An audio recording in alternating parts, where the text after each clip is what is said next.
পতনের পর কিন্তু দেশের বিভিন্ন জায়গায় বিভিন্ন মাজার ভাঙার ঘটনা কিন্তু আসলে আমরা ঘটেছে। আমরা দু একজন ভক্তের কাছে জানতে চেষ্টা করব এখানে আসলে আপনারা এখানে আসলে কেন অবস্থান করছেন? আমি এই জায়গায় এসেছি আমাদের এই বাবার মাজার বাঙ্গালনের উদ্যোগ নিয়েছে এই মাজার রক্ষা করার জন্য আমরা এসেছি। এজিদি বংশধরকে ধ্বংস করার লাগে আমরা এই জায়গায় এসেছি। হ্যাঁ, আমরা আরো দু একজনের সাথে কথা বলার চেষ্টা করব। আপনারা আসলে কেন অবস্থান করছেন এবং আপনি কে আসলে একটু জানাবেন আমাকে। বিসমিল্লাহির রহমানির রহিম। আমার নাম কামাল শাহ, আমি সিস্তিয়া তরিকায় দাখিল হয়েছি।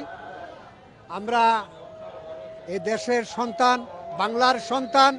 আমরা এই দেশটা ওলি আল্লাহর দেশ। আজ থেকে 800 বছর আগে খাজা গরিবে নওয়াজ এশিয়া মহাদেশের ভিতরে এসেছিলেন। তৎকালীন সময় ভারতবর্ষ 9 লক্ষ 8 লক্ষ মোতাজ্জে মুসলমান করেছে। আর এই দেশে শাহ বুরহানুদ্দিন রহমতুল্লাহ আলাইহির ওসিলায় ওনার পুত্রকে হত্যা করেছিল গড়গোবিন্দ রাজা। ওনার